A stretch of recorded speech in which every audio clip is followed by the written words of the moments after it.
Hoje, a palavra de Deus vai nos trazer as razões, 10 razões. Na verdade, tem mais de 10 razões, mas 10 são as mais gritantes, as mais óbvias, as mais perceptíveis. E até como testemunho do que vamos falar nesta manhã, eu estava no último dos cânticos aqui, que estávamos cantando, um irmão, Eric, chamá-lo aqui à frente, me procurou e falou que ele tinha uma palavra profética para a igreja. Não era só uma admoestação, mas uma palavra profética, breve palavra profética, cujo tema, eu fiz um PowerPoint, e no PowerPoint eu apresento as 10 razões pelas quais a igreja não cresce, e a primeira lâmina, primeiro ponto, primeiro problema que eu alenquei, que eu levantei como razão primeira, foi justamente a palavra que o Senhor colocou no coração dele para falar conosco, como administração. Então, como introdução até da palavra que será ministrada, dou a palavra para o irmão para ele falar o que o Senhor colocou no coração dele. O Senhor merece toda a honra, toda a glória, todo o louvor. Somos apenas instrumentos na mão do Senhor. Qualquer um de nós. Não há diferença. Eu, você, qualquer um. Se somos do Senhor, podemos ser usados por Ele. Amém? Amém. Glória a Deus. A palavra de advertência para nós, eu digo para nós porque eu sondei o meu coração. Falei, Senhor, por favor, me livra disso. Me livra da maledicência e da mentira. Irmãos, é natural do ser humano maldizer e mentir. Não deve ser o nosso natural. Então, vamos guardar o coração. Vamos deixar isso de lado porque é alma, é carne e é usada pelas trevas para prejudicar a vida do seu próximo, a sua própria vida. Então, meu irmão, se você ou eu estivermos incorrendo nisso, sai fora. Deixa isso, porque haverá certamente juízo do Senhor sobre todos aqueles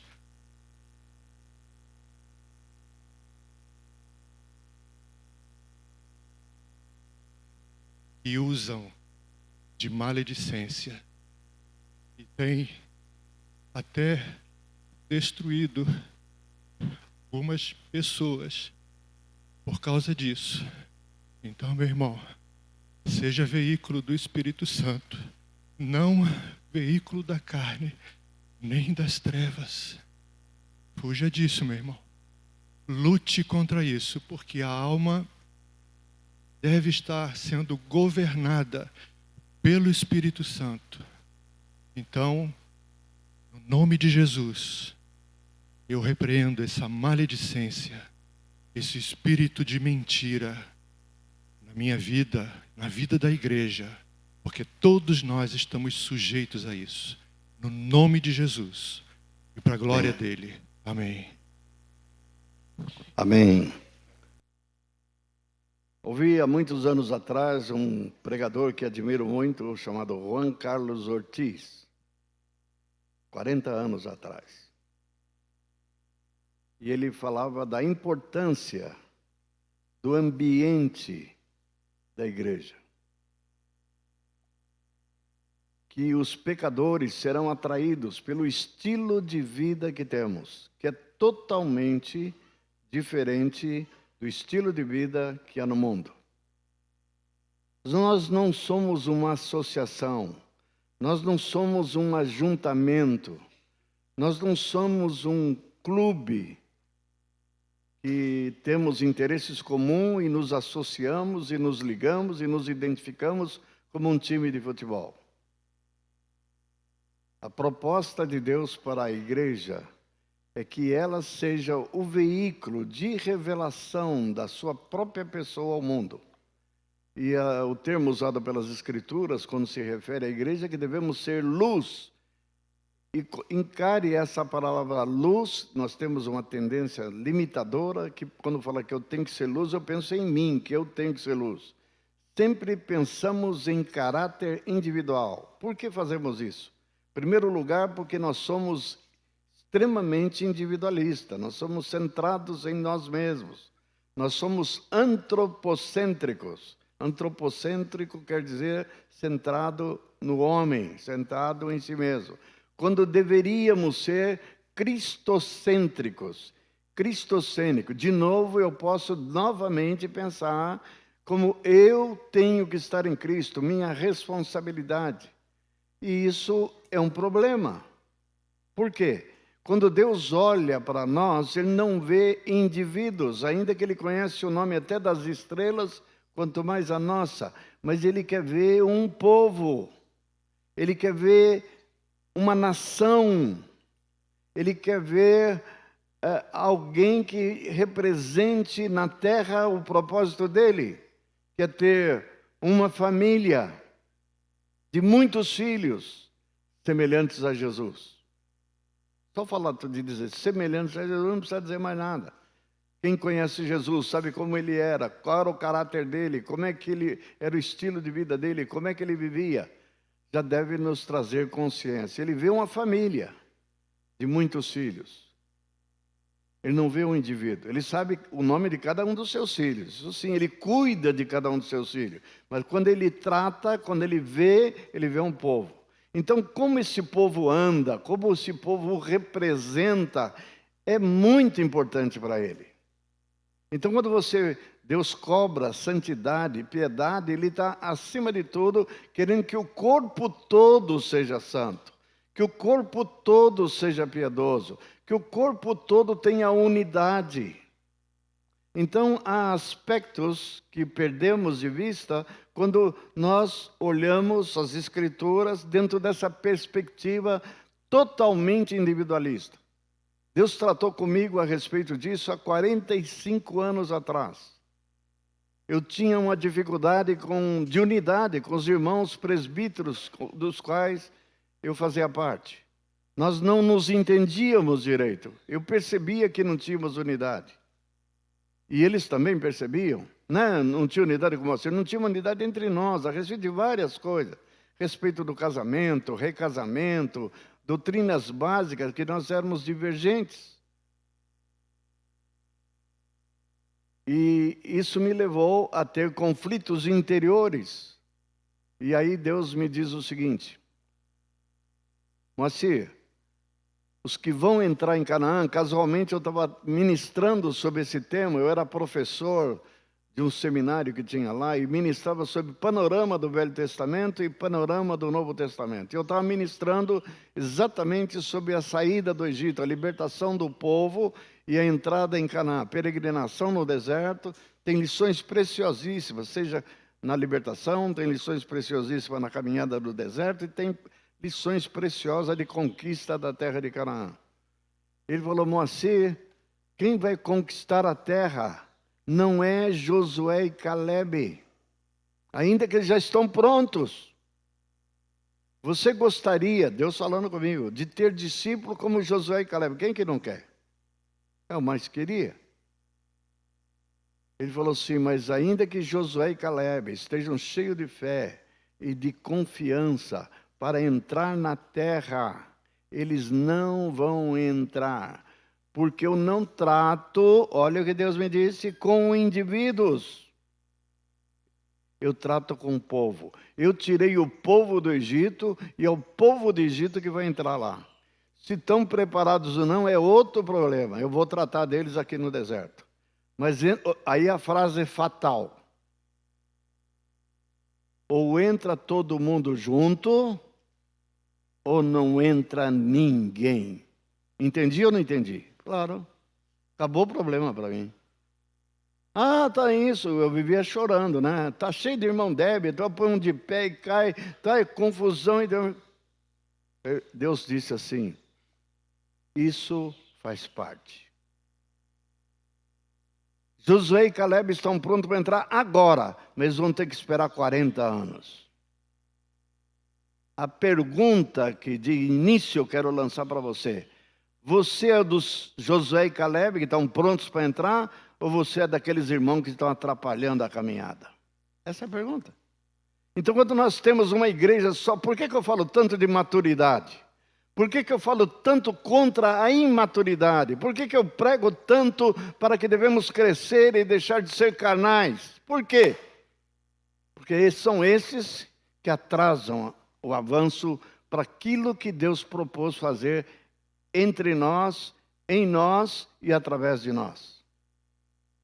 A igreja não pode seguir ano após ano imatura.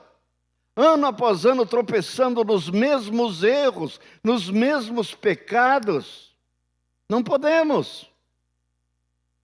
Eu fico triste como pastor quando o problema que surgiu, um problema qualquer, de várias sortes, olha para o irmão que está dando essa alteração, tem 15 anos de caminhada, 20 anos de caminhada, 25 anos de caminhada. Eu não posso admitir um irmão com 25 anos de caminhada, você bem assim, magoei. Coisa de criança. Criança magoa quando o outro toma o carrinho de plástico que não vale mais do que R$1.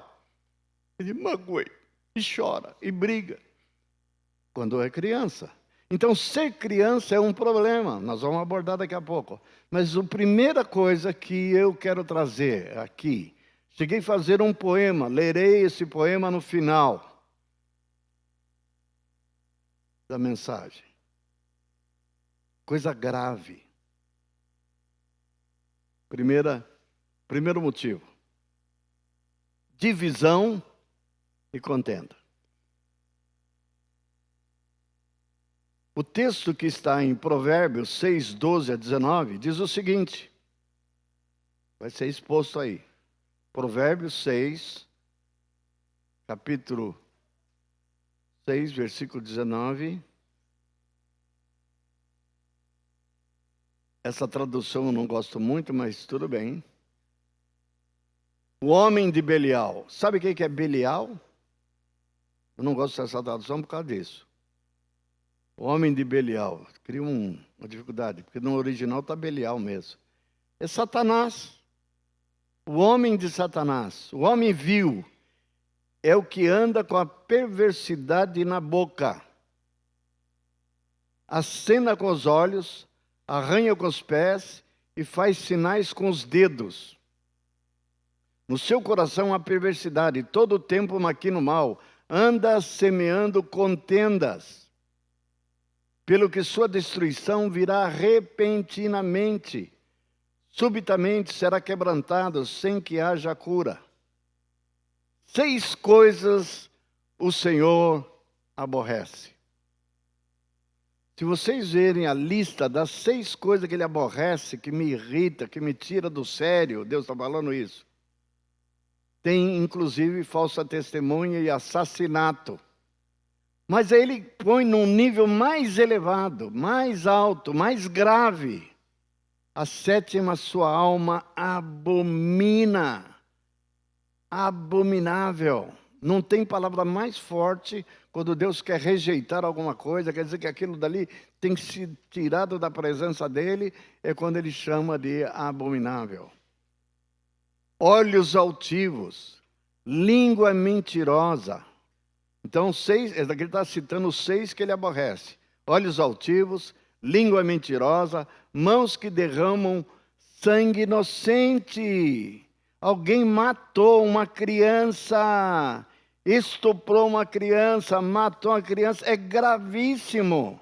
Nós apedrejaríamos sem nenhuma dificuldade.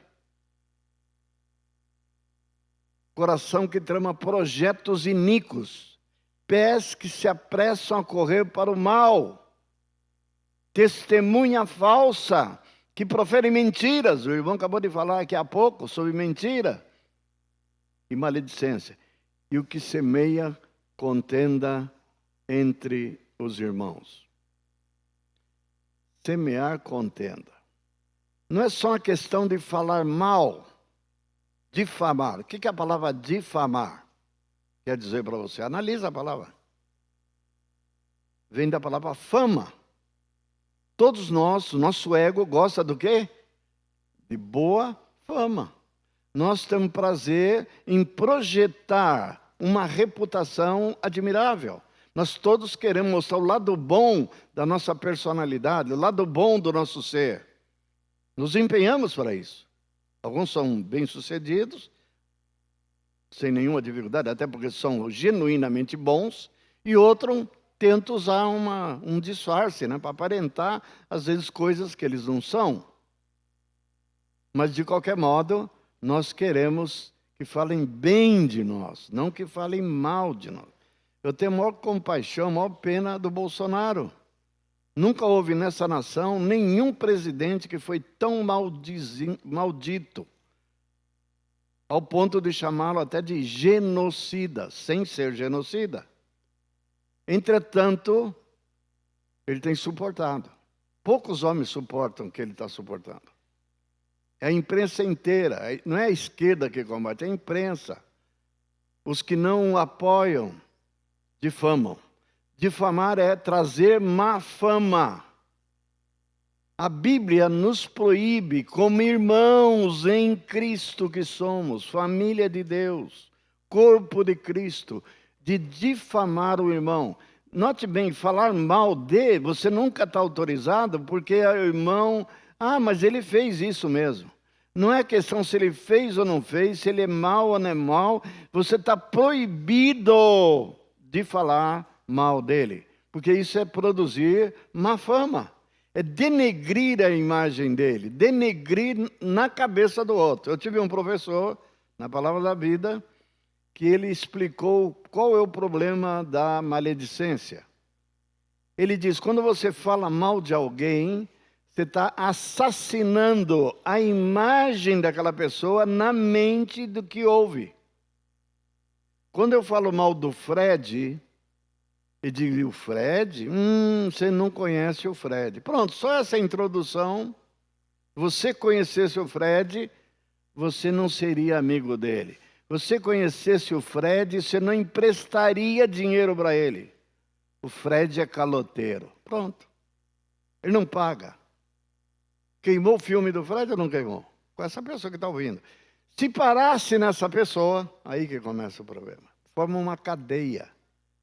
Lembra daquela figura que Sansão tocou fogo no rabo das raposas e incendiou toda a cevada dos filisteus? É isso que acontece quando você fala mal de alguém. É como um rastilho de pólvora, não para no primeiro.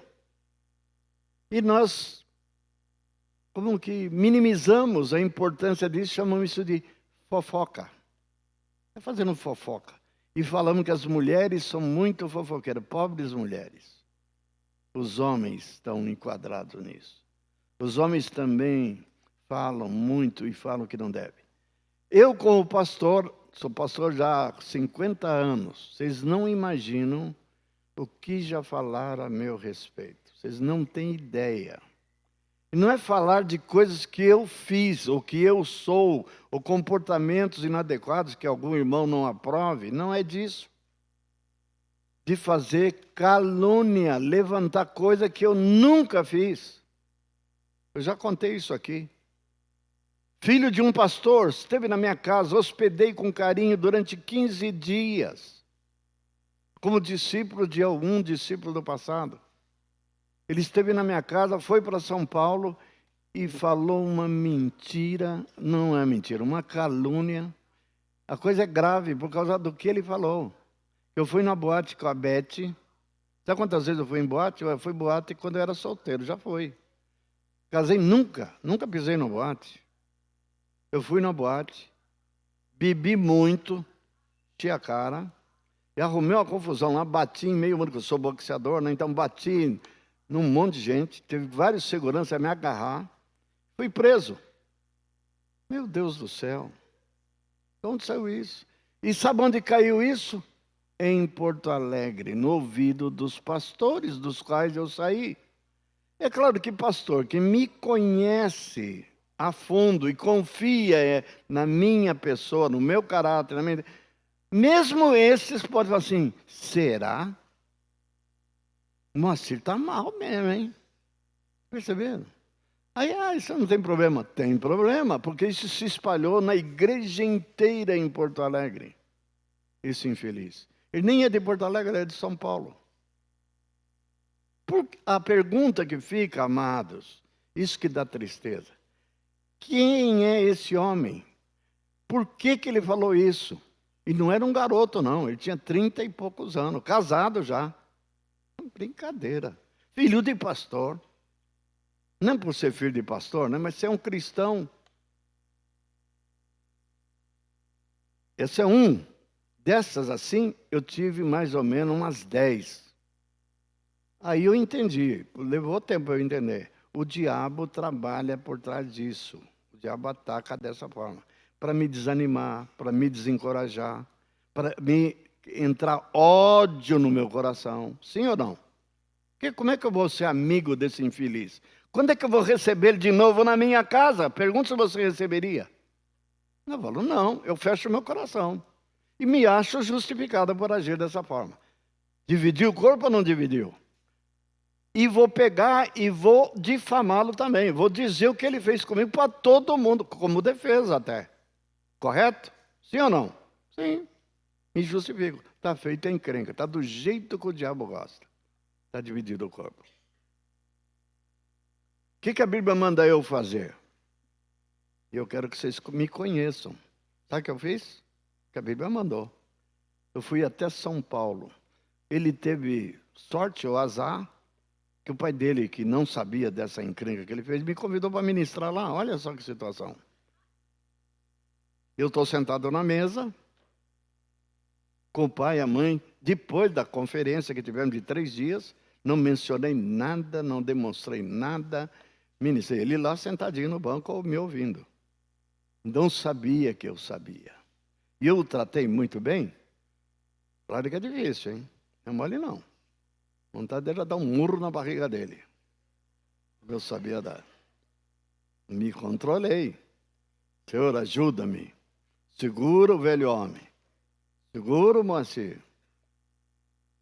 No dia de ir embora, jantando num restaurante chinês, perguntaram se eu gostava de comida chinesa, eu falei, adoro. Vamos lá, vamos lá. Na hora da sobremesa, deixei até o final porque ia estragar o jantar, né? Fui misericordioso. Falei, irmãos, estamos na despedida, tomando aqui a sobremesa deliciosa, agradeço pela amabilidade de fulano, mas eu tenho algo para tratar antes de eu ir embora. Não posso ir embora sem resolver essa parada. Aí contei o que tinha acontecido. Me dirigi não ao rapaz, ao pai. Eu sabia que seu filho falou isso. Esteve na minha casa, eu tratei bem. Pergunta, eu tratei você bem na minha casa? Te recebi com amor, com carinho? Sim. Ele é a esposa, hein? E ele na frente da esposa. Eu falei assim, por que você falou isso? Isso. Que história é essa, meu Deus do céu? Onde você tirou? E eu cheguei até a pensar, se eu tivesse contado para ele alguma coisa do meu passado pregresso, né? Quando eu era solteiro, se eu tivesse ido em alguma boate, arrumado alguma... Nunca aconteceu isso comigo, nunca, não tinha nada. Então ele inventou do nada. Isso é mais do que maledicência, isso é calúnia. Levantar um caso... Agora, o fato de ser verdadeiro, vamos supor que tivesse acontecido. Mesmo tendo acontecido, ele não tem o direito de propalar isso, de falar isso. Isso quer falar mal. Às vezes nós nos justificamos, não, eu falei, mas é verdade. Então, por ser verdade, fulano adulterou, fulano roubou, fulano matou, fulano mentiu. Cuidado, você está dividindo o corpo. Amém? 6 coisas o Senhor aborrece. A 7ª ele abomina. Eu já deixei o ministério armado, vocês não sabem disso, mas eu já me afastei do ministério por 5 anos, porque fui tão difamado, fui tão atacado por um outro pastor.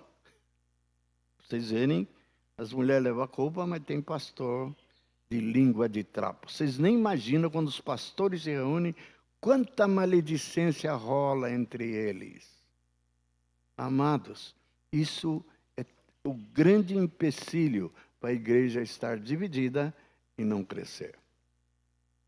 Podemos dizer, todo mundo é carnal, isso fica evidente. Mas até quando vamos ser carnais? Até quando nós não vamos controlar a nossa língua? Tiago diz que aquele que controla a sua língua é varão perfeito.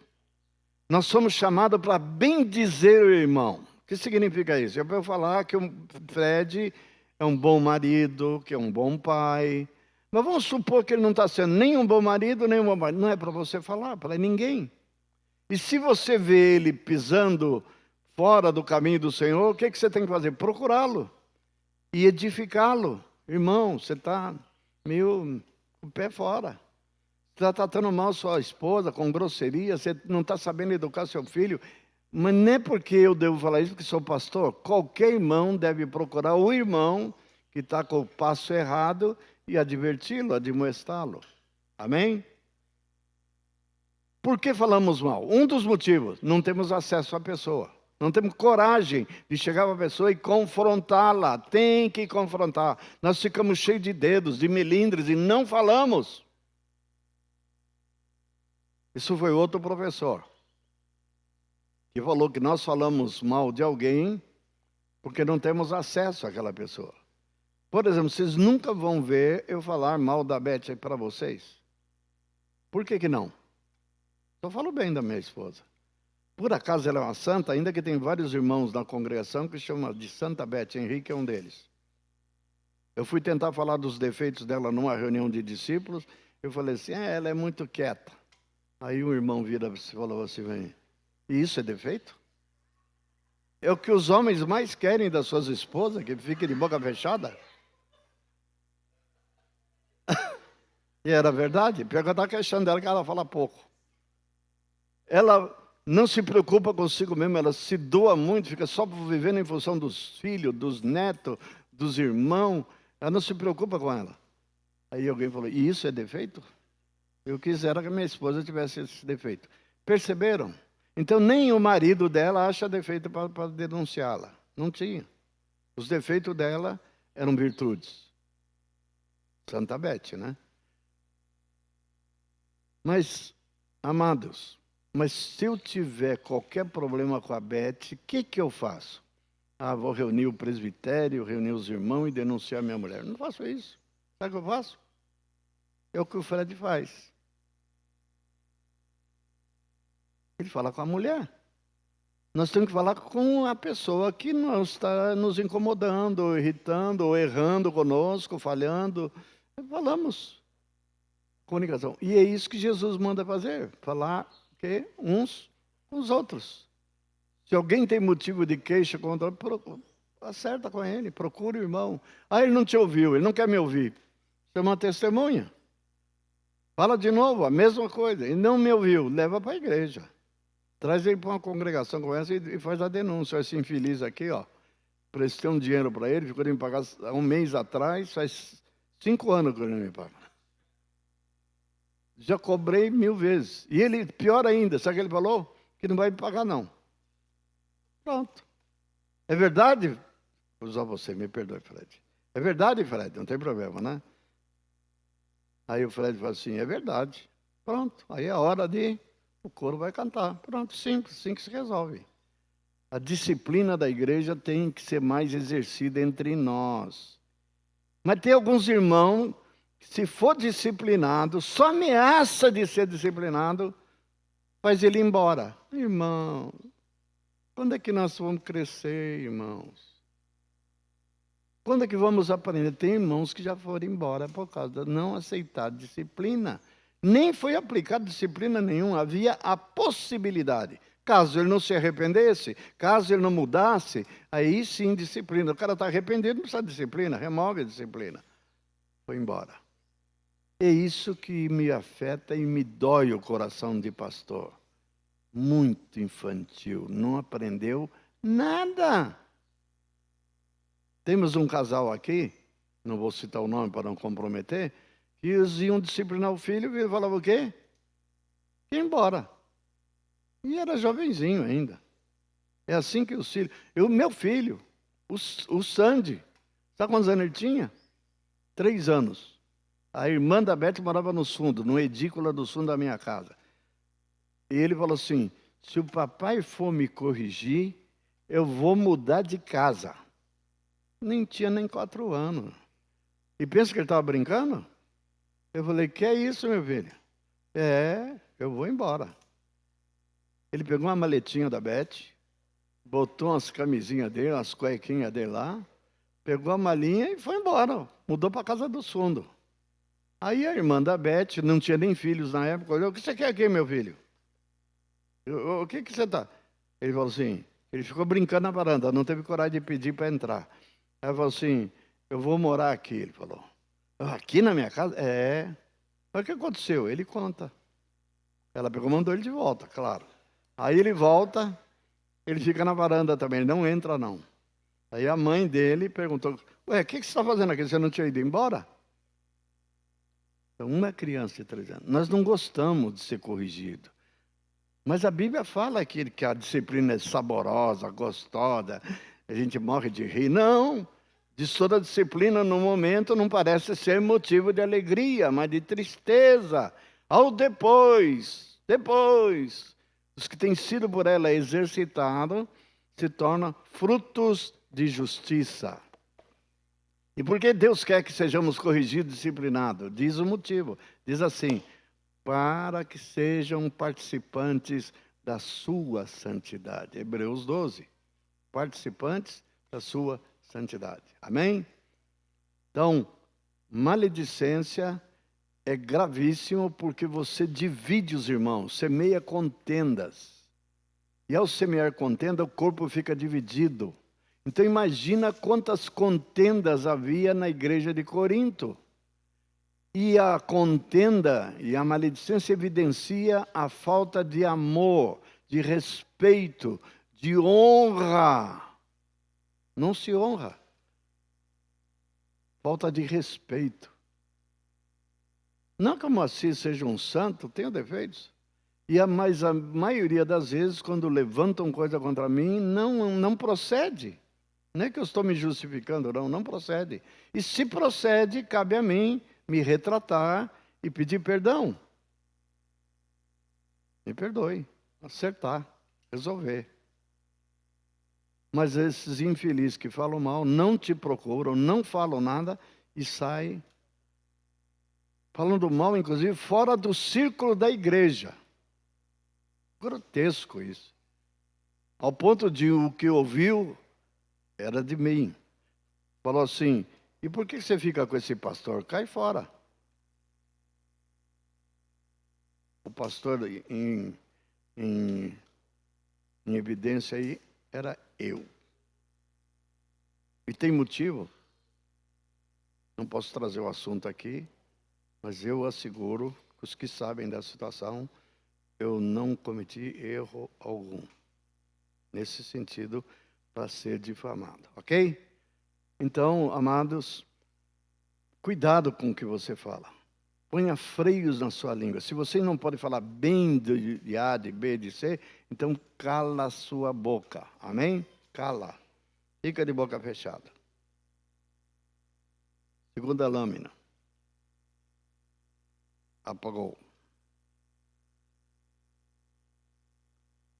Segundo item muito importante, chamado aqui de mundanismo. E o texto que Jesus fala da semente que o semeador plantou e foi sufocada, diz assim, que foi semeado entre espinho que ouve a palavra e compreende, porém os cuidados do mundo e a fascinação das riquezas sufocam a palavra e fica infrutífera. Então, quando nós somos cristãos, recebemos a palavra, mas o mundanismo chega a funcionar como espinho. Então a planta cresceu, mas cresceu junto com ela espinho e que vão sufocar. E chama de cuidados desse mundo. Lendo um livro de Otmani muito bom, recomendo que leiam, chama Não Ameis o Mundo. Um livro fininho, um livreto, preciosíssimo. Ele fala, sabe por que o mundo nos atrai? Quando fala de mundo, não está falando do planeta Terra, não está falando do mar, da beleza natural das árvores, dos pássaros, não é disso. Esse não é o mundo que a Bíblia está falando. Falando de um sistema criado por Satanás, que é contrário a Deus. E o Atmani, nesse livro, fala assim, que Satanás, ao longo dos séculos, vem cada vez mais aperfeiçoando o mundo. E se você não sabe o que é mundo, a ciência é mundo. Tem tanta gente valorizando a ciência. A psicologia é mundo, a medicina é mundo, a filosofia é mundo. Tudo o que há no mundo e que nela se contém. Não ameis o mundo e nem as coisas que há no mundo. A casa que eu moro é mundo, o carro que eu tenho é mundo. O que Deus não disse que eu não posso utilizar, mas Paulo ensina em Corinto que eu devo utilizar as coisas do mundo como se dele não usassem. Eu não posso me apegar, botar meu coração nessas coisas, e nós botamos. E o Atmani usa uma palavra que aí me atentei e fiquei de olhos abertos, quando ele usa uma palavra, o mundo atrai porque ele é glamuroso, glamour. Quer saber o que é mundo? Vê um Oscar. O que tem lá? Tapete vermelho. Por que tapete vermelho? Por causa do glamour. As vestimentas, vestido das mulheres, todo de marca, caríssimo. Um que é mais caro e mais bonito do que o outro. Porque é um lugar onde se há ostentação, tem que se ostentar. O mundo chama para você ser famoso, para você ostentar poder, riqueza. Quanto mais rico você tiver, melhor. Então, tem um sheik lá que ele tem 50 carros de ouro, Rolls Royce, Continental, Lincoln. É um absurdo. De ouro. Para que de ouro? E ele vai usar aquele carro todo? Não. Ele quer ter lá. Rico. Ninguém tem 50 carros de ouro. Torneira. Todas as torneiras da casa de ouro. Banheira de ouro. Amados. Isso que é mundo. É riqueza? Ele é rico, mas não precisava fazer isso. Então nós somos contaminados, contagiados por esse mundo, e esse mundo queremos usufruir dele, nos envolvemos com ele, e a palavra do Senhor nos proíbe de fazer isso. Não ameis o mundo, não ameis.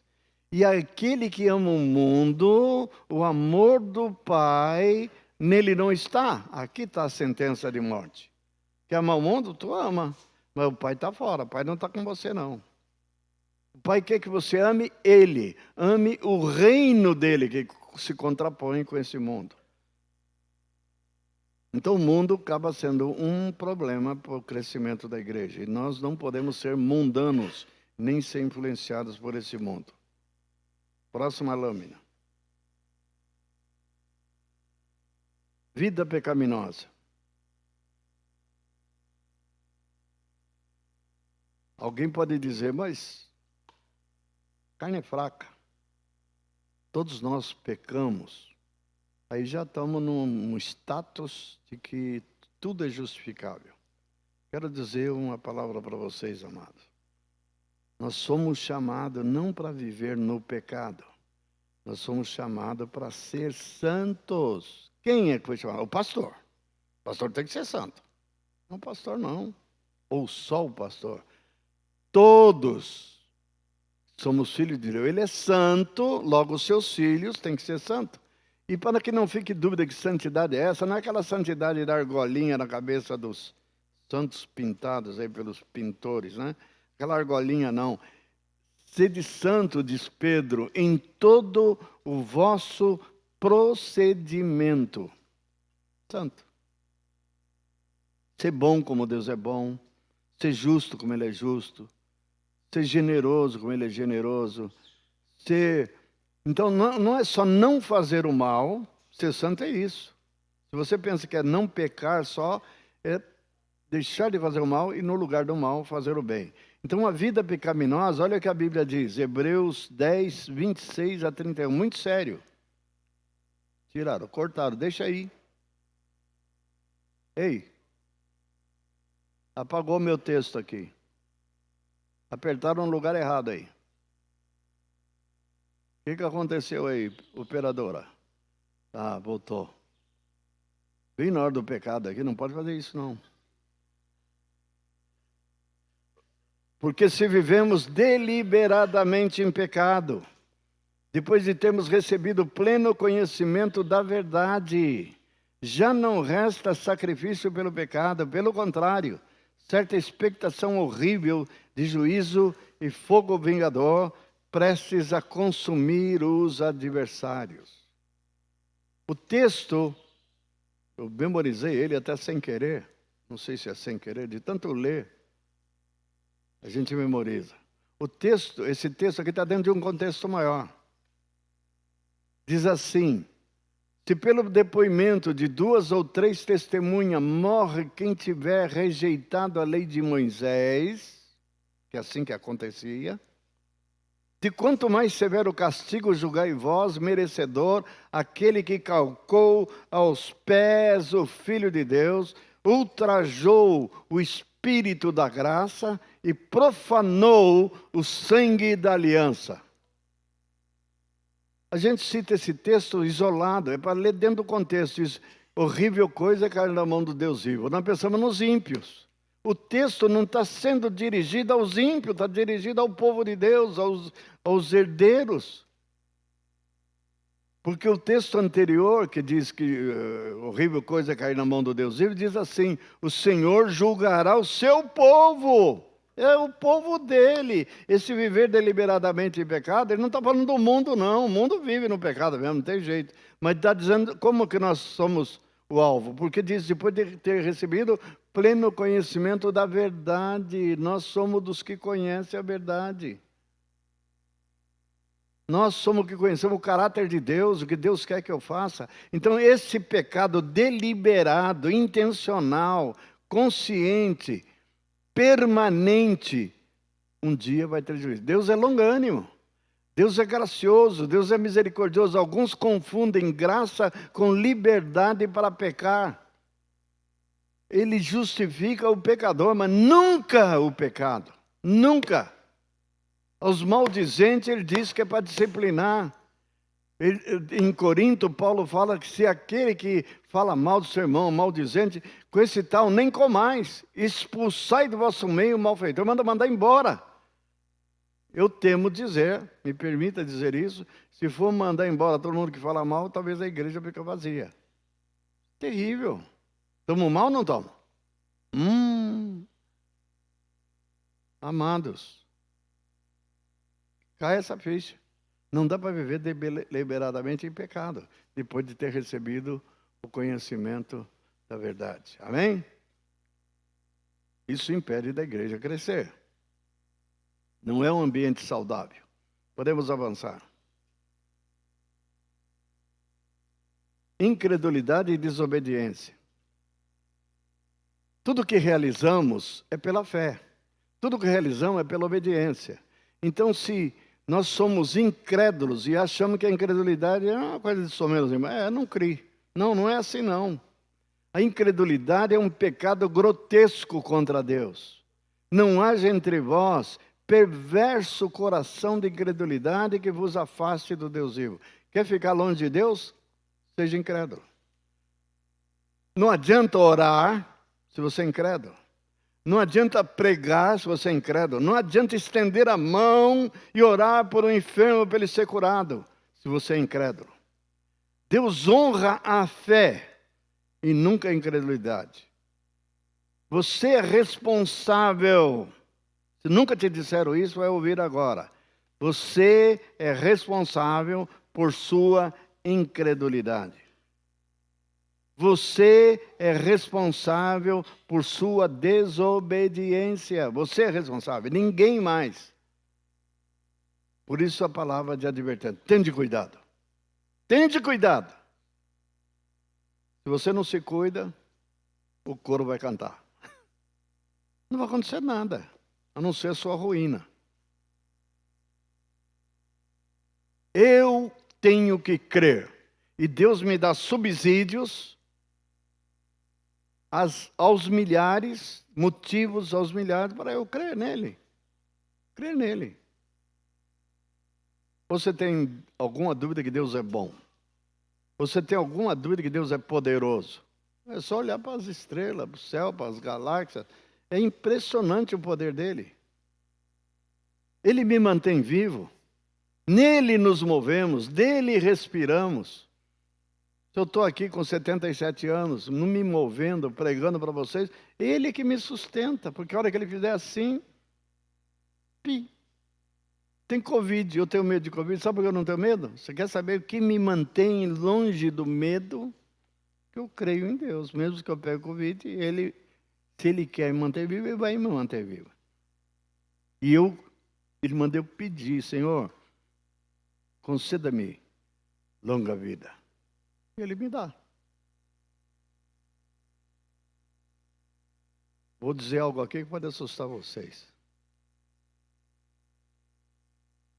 Acho que não tem ninguém mais velho aqui que eu, nessa congregação. Quantos anos você tem, Ronildo? 71. Sou 6 anos mais velho que ele. Quantos anos? Quanto? 82. Tem alguém ali com 5 anos mais velho que eu. 82. Eu vou dizer algo aqui que vai assustar vocês. É possível que alguém dessa congregação que tem menos idade que eu morra antes que eu. Não é sério isso? Está morrendo um monte de gente aí com 29, 30, atleta, 32, por causa desse bendito Covid, e outros estão morrendo por causa da vacina. A vacina que era para proteger está matando um monte de gente no mundo. Seja Pfizer, seja AstraZeneca, seja... Tem um monte de complicações aí. Morreu. Eu não morri, não vou morrer pela vacina, porque eu não tomei vacina, não vou tomar. Tive Covid, estou imune. Ah, mas você não tem medo da Delta? Não. Por que eu não tenho medo da Delta? Sabe por que eu não tenho medo da Delta? Eu creio no meu Deus. Salmo 91 diz, 1000 cairão à sua direita. Tem caído mais de 1000. 10.000 à tua esquerda. Mais de 10.000 já caíram. E tu não serás atingido. Tu não serás atingido. E ele te livrará do laço do passarinheiro e da praga. Ele deu o nome a essa praga, da praga que assola ao meio-dia. Ah, então ele me livra da praga? Livra. Ele fala que o mal vai passar assim como no Egito, não chegará na tua tenda. Acabou. Se tu crê nisso, tu vive. Se tu não crê, tu dança. Quem não cria, não passava sangue na porta. E o destruidor não via sangue, entrava e matava o primogênito. Simples assim. Falando aqui. O que você está falando? Está vindo uma outra pregação aqui que entrou sozinho, hein? Eu creio no meu Deus. E falou, eu creio no meu Deus. Confirmou.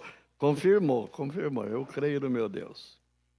Amados, a fé agrada a Deus. A incredulidade desagrada a Deus. Sejamos crédulos. Não quero ver irmãos aqui com medo. Medo, não tenham medo. Se você crê, você descansa. Você confia. Você não treme. A terra treme. Ainda que a terra trema, diz o salmista, tenho que confiar. A terra está tremendo, está falando de terremoto mesmo. Você quase não consegue parar em pé, tanto que a terra treme. E você... Glória, glória, aleluia, glória, treme junto. Aleluia, glória, glória, aleluia. Vencendo, vem Jesus. Por que não tememos? Porque não tememos a morte. Aquele que crê em mim não morrerá. Não morre. Você não acredita nisso, né? E ainda que morra, pode morrer, pode. Viverá de novo. Então não tenho medo, amor. Deixa os ímpios ter medo. Eles têm razão. A coisa é feia para o ímpio. Quando o ímpio morre... E a coisa ele vai para um lugar que ele fala assim, o sofrimento, o suicida, a maior besteira que o suicida faz, ele se mata para se livrar do sofrimento aqui na Terra. E cai num sofrimento 1000 vezes pior, que não termina. Não tem psiquiatra para ajudar ele, não tem tratamento, não tem nada. Tragédia. incredulidade. Não sejam incrédulos. Creiam no Senhor. Leiam a palavra para aumentar a sua fé. A fé vem por ouvir a palavra. Olhe para as coisas que foram criadas e veja que Deus é perfeito, poderoso. Creia nele. Amém? Próxima. Não permanecer em Cristo.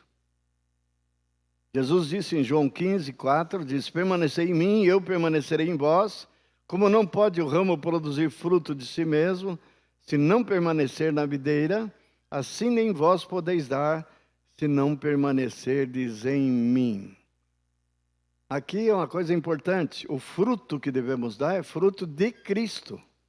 Ele não pede para você dar fruto, ele pede para você permanecer nele.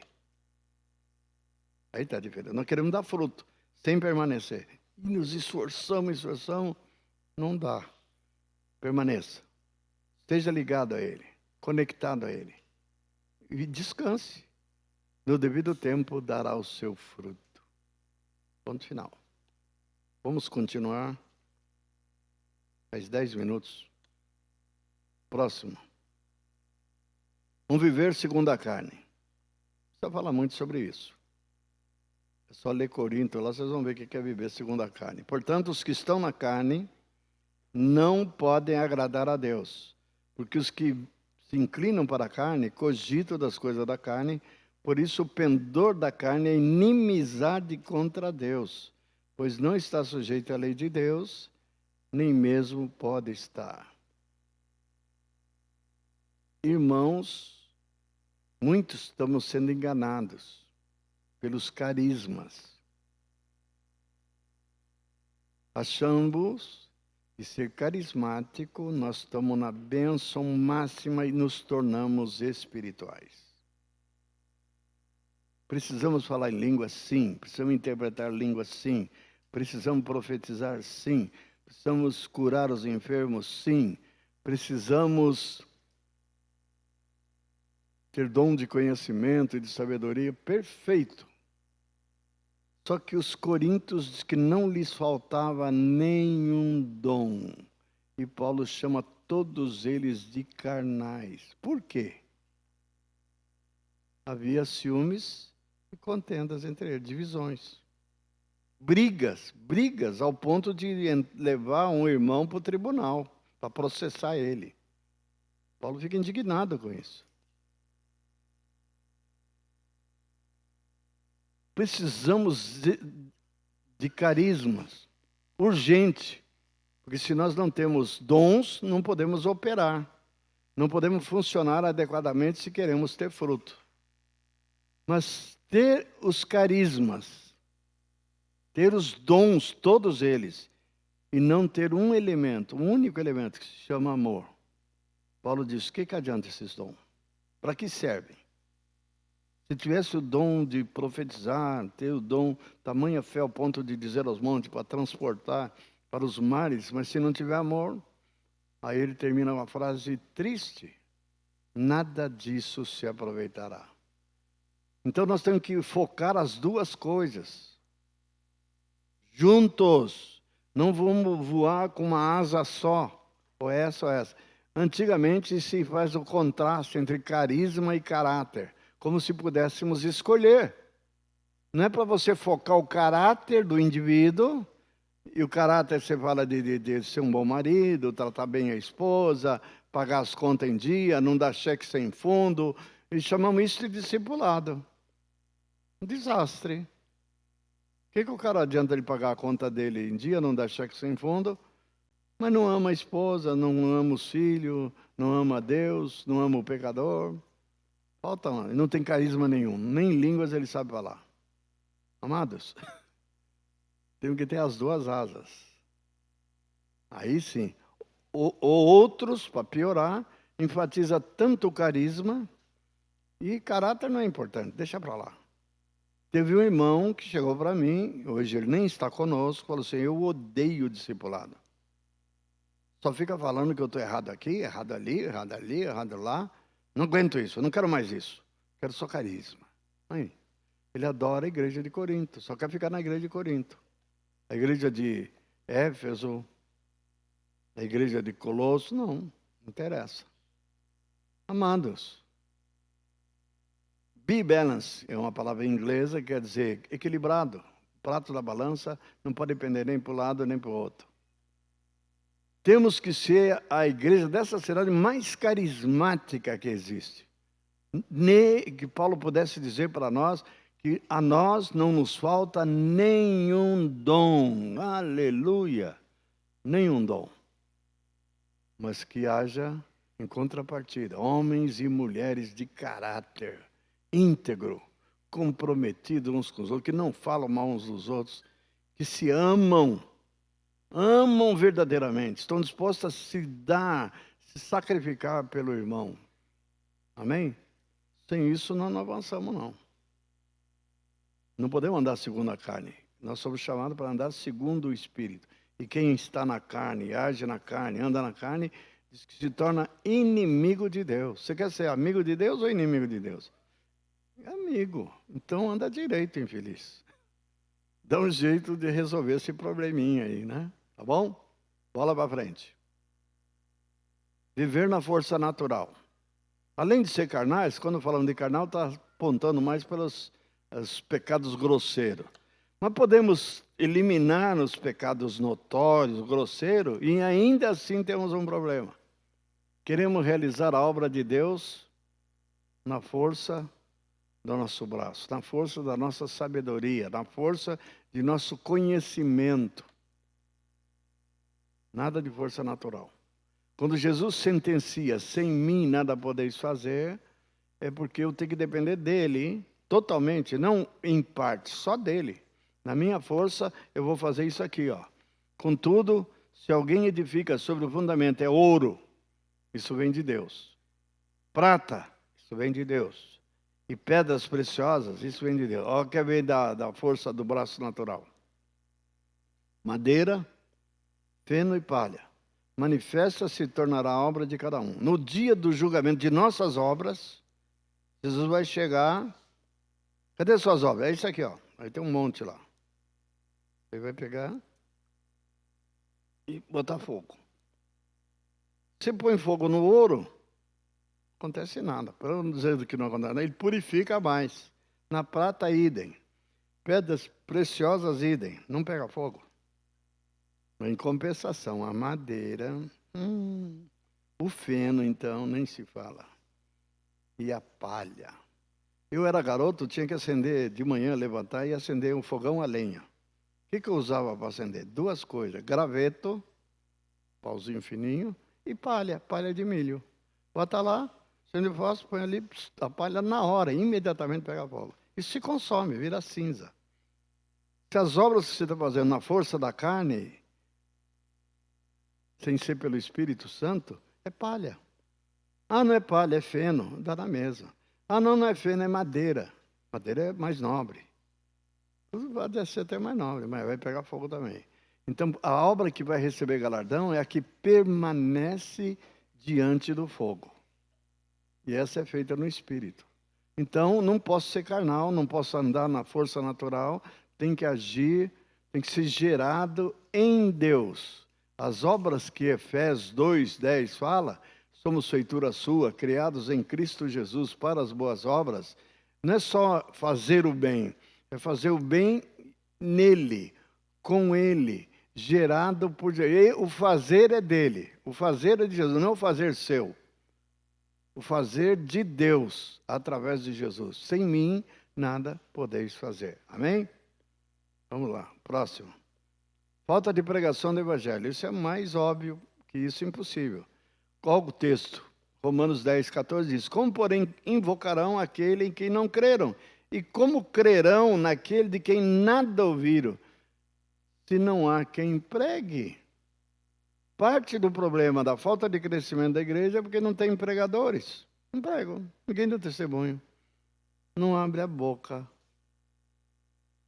O Ismael, meu irmão, chama de cristão agente secreto. Pergunta, você é cristão? Ele levanta assim, agora assim, aqui, ó, identifica. Aconteceu com ele. Ele caiu com o avião, o camarada que era o instrutor dele não era cristão, e já tinha levado ele para voar várias vezes. Tinha amizade. E ele se converte depois da queda do avião. Depois da queda do avião que ele descobre que Ismael é cristão. O que ele falou para Ismael? Teve que Deus derrubar, ou o diabo, Deus ou o diabo derrubar esse avião, para eu saber que você é cristão, aí para você pregar o evangelho para mim? Falou isso para meu irmão. Meu irmão já era pastor. Aí Ismael inventou essa do cristão agente secreto. Ele era cristão agente secreto. Amados, nós temos que ser conhecidos e fazer conhecido o nome de Jesus, fazer conhecida a nossa fé. Aonde vamos? Indo pregar o evangelho. Onde nós somos, temos que falar o tempo todo. Ah, mas não querem ouvir. Então fala para os que querem ouvir. Tem gente que não quer ouvir. Por favor, não fale. Eu tive um vizinho que foi pregar o evangelho para ele chegou para mim, eu não quero ouvir. Falei, que é isso? Deixa eu me explicar, pelo menos dar testemunho da minha fé. Ele falou assim, para você entender que por que eu não quero te ouvir, Jesus Cristo é uma farsa, ele nunca existiu. É uma mentira, ele não existiu. Aí quando o camarada falou isso, engenheiro, cara, meu vizinho, lá em Jacarepaguá. Quando ele falou que Jesus não existiu, tá bom, não sou eu que vou ficar aqui quebrando a cabeça para tentar provar que Jesus existiu. A mesma coisa falar que Napoleão não existiu, que Cristóvão Colombo não existiu, é tudo conto da carochinha. Vou fazer o que com um cara dele? Não dá. Fatos históricos, o camarada nega, não vou alcançá-lo com o evangelho, amém? Mas devemos dar testemunho a tempo e a fora de tempo. E não é só assim, Jesus ama você, não, prega a palavra, dá testemunho do que ele fez na sua vida, quem é você por causa dele. Pronto. Não tem como contestar. Não tem como contestar. Falta de compaixão pelo pecador. Pois o próprio Filho do Homem não veio para ser servido, mas para servir e dar a sua vida em resgate de muitos. Dar a vida era o exemplo de Jesus. Não vivia para si mesmo, mas dava a vida. Nós temos que ter compaixão dos nossos vizinhos, dos nossos parentes. Tem gente que não ganha nem seus parentes. E sabe por que não ganha? Não tem compaixão e não pregam. Não pregam, falam nada. Deixa rolar. Aí quando está lá na cama do hospital, morrendo na UTI, ai, ele não é cristão, eu estou preocupado, ele vai morrer, vai para o inferno. Ô infeliz, passou com 90 anos junto com você e você não falou nada. 90 não, porque ele tem 90, mas você deve ter uns 40, 50. Fale. Fale para o seu pai, fala para sua mãe, fala para o seu tio, fala para o seu vizinho, fala para o compadre, tem que falar para o amigo do trabalho. Tem que pregar o evangelho, tem que ter compaixão dele. Se ele não se arrepender, não mudar de vida, não seguir Jesus, o destino dele é terrível. Amém? Não esqueça disso. Pode pular. Falta de prática do ensino. Essa é a última lâmina. Tornai-vos, pois, praticantes da palavra e não somente ouvintes, enganando-vos a vós mesmos. Por que muita coisa não funciona na igreja? Porque nós ouvimos, mas não praticamos. Falamos de oração, mas seguimos não orando. Falamos de fé, seguimos incrédulos. Falamos de pregar a palavra e vivemos boca fechada. Não funciona. Tornai-vos, pois, praticantes da palavra, não somente ouvindo. Nós somos bons ouvintes e péssimos praticantes. Então, devemos ser bons ouvintes e praticantes. Amém? Se essa palavra que hoje vocês estão vendo, começarmos a praticar, remover todas essas ervas daninhas que nos impedem de nos soltarmos, de pregar a palavra com profundidade, com verdade, com poder, com autoridade, a coisa vai funcionar. Amém? Quero terminar lendo aquele poema que eu falei.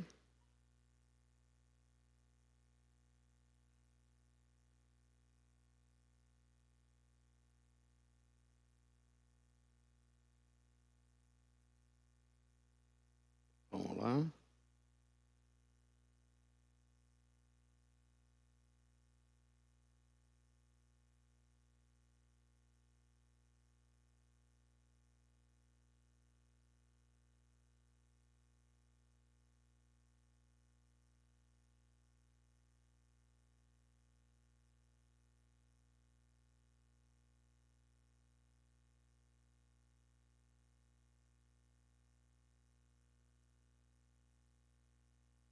O título do poema é O Corpo Sangra. Vamos lá. Somos chamados para sermos cooperadores de Deus. Não não podemos ter interesses pessoais que se contrapõem aos interesses do Pai. Ele, ao nos criar, tinha em mente ter um povo para si mesmo, que fosse zeloso e de boas obras. No eterno propósito de Deus, estabelecido antes da criação do mundo, ele determinou criar uma família para si mesmo, um corpo para o seu filho e uma casa para o seu espírito, que seu espírito habitasse. Se queremos cooperar com Deus, devemos nos envolver no projeto da família vivendo em amor, nos envolver no corpo através das juntas e ligamentos, edificando-nos mutuamente em unidade, nos envolver na casa, cooperando uns com os outros, buscando a honra e a glória de Deus. Em todo tempo, não podemos mais viver para os nossos interesses e projetos pessoais, mas sim viver para o bem e felicidade do outro. Quando andamos movidos por interesses mesquinhos e vivendo para nós mesmos, estamos andando na contramão. Quando difamamos um irmão, quando falamos mal, seja que por que motivo for, quando caluniamos e lhe impingimos má fama, estamos cometendo um pecado grave, não somente contra aquele irmão, mas pecamos contra o corpo de Cristo, porque provocamos divisão e contenda, separamos, criamos inimizades e atentamos contra a família, o corpo e a casa de Deus. Deus é ofendido e ferido também. Por essa razão ele diz: 6 coisas ele aborrece, a 7ª ele abomina, o que semeia contenda entre os irmãos. Nessa insensatez e loucura, o corpo é ferido e ele sangra. O pecado é gravíssimo, ele vai continuar sangrando até ser reparado o mal que foi feito, através da confissão, do arrependimento e da reconciliação. E Deus diz que não tem por inocente o que pratica tal coisa, e coloca o seu pecado como sendo pior do que falsa testemunha, e daqueles cujas mãos apressam em derramar sangue. Jesus morreu pela unidade e pela paz. A carne e o diabo trabalham para divisão e guerra. A carne tem que ser mortificada pelo Espírito Santo, pela palavra de Deus e pela cruz de Cristo. O diabo tem que ser resistido e amarrado. A vida do corpo somente pode ser expressada quando vivermos em paz e serviço mútuo, suportando uns aos outros em amor, perdoando-nos mutuamente. Caso tenhamos motivo de queixa contra outra, nunca somos autorizados a nos vingar a nós mesmos, mas aprendemos a suportar toda e qualquer injustiça, pois ele nos deixou exemplo para seguirmos seus passos. Quando ultrajado, não revidava com ultraje. Quando ameaçado, não fazia ameaças, mas entregava-se nas mãos daquele que julga retamente. A família fala de relacionamento e amor. O corpo fala de serviço mútuo e unidade. E a casa fala do nosso serviço a Deus e à sua glória, em ações de graças e adoração forever, de lábios que confessam o seu nome. Amém. Deus quer ver um povo piedoso, santo, unido, comprometido com Ele, e Ele vai estender a mão sobre nós e nos abençoar. O salmista diz: seja Deus gracioso para conosco e nos abençoe. Para conosco, não é para comigo, conosco, o povo todo. E os povos verão o quê? A mão do Senhor estendida sobre nós, e vão se converter. Amém? E nós sejamos esse povo, hoje e sempre. Salomão.